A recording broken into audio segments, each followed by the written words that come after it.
with the easy part, saying thank you to my friends.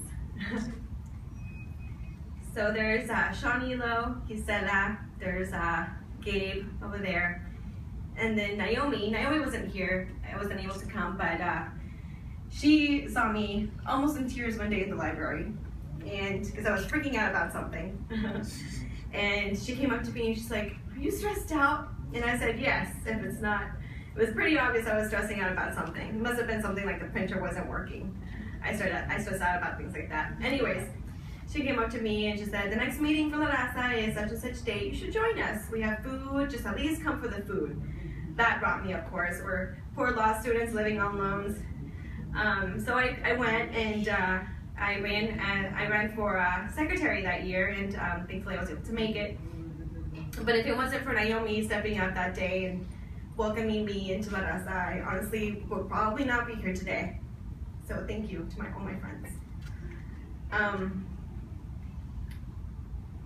So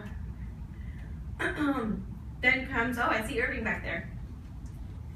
I've been mentally preparing for this speech for weeks, but I'm still not prepared. Today I have my Nana here, I have my dad and my mom and my little brother. My little brother wasn't able to make it, but that's okay, he's working. We're gonna start off with Nana.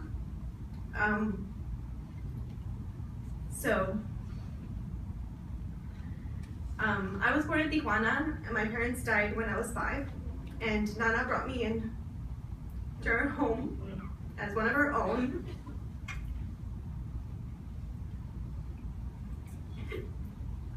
There's tissues up here, by the way. So, she brought me into her home as one of her own. She had finished raising her own children, and then I came along. Her brother had just passed away, so there was no one else. And so for that, I thank her.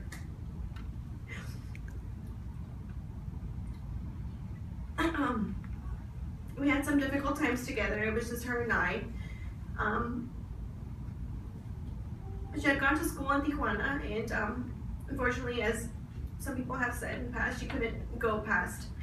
She couldn't get an education, so sometimes we couldn't make rent or, had enough money for food, so I would go working with her sometimes, and I know it hurt her. I know that she wanted better for me, and she did not want me to do that with her, but we went.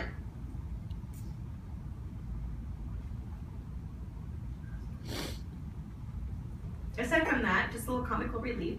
She had me reading Shakespeare at 9. Honestly, I hated it. I didn't understand. I didn't understand it. I hated it. But if it wasn't for her hard work, I probably would not like reading. So thank you, Nana. That lady taught me to be a very strong woman, by the way. The next one is my mom. At the age of 12, I moved to my older cousin's home. And along with her and her husband, they raised me as my parents. Upon graduating high school, I was to go to the Air Force Academy, but unfortunately I couldn't go because we discovered a little glitch in the system. My immigration status wasn't all that great. I was legally here, and so I was forced to decline the Air Force Academy, and I was forced to delay any college education for about 2 years. And my mom was there for the whole time. Sorry, I can't look at you, Mom.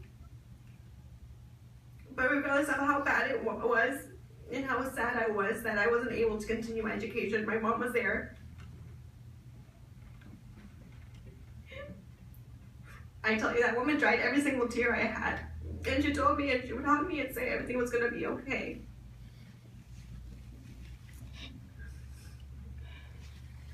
So thank you, Mommy. On to a happier note, my mom is an incredible event planner. And I think that's where I got the skills of planning events. So thank you, Mommy.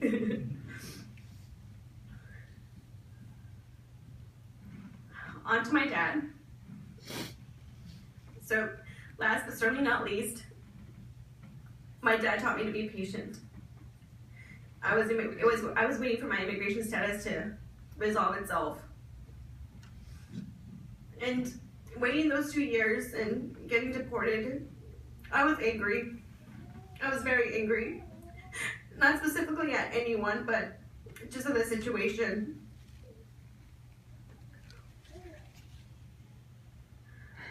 But my dad taught me to just, sometimes life just sucks. And there's nothing you can do about it, I guess, in this case. So you just have to wait it out and be patient. So thank you for that, Dad. Aside from that, when I was little, my dad always sat me down and would tell me these really long stories that I was supposed to draw this life experience out of, and I hated it when I was younger because I wanted him to get to the point, like yesterday. But as I grew older, those wisdom stories, I loved them. So thank you, Dad.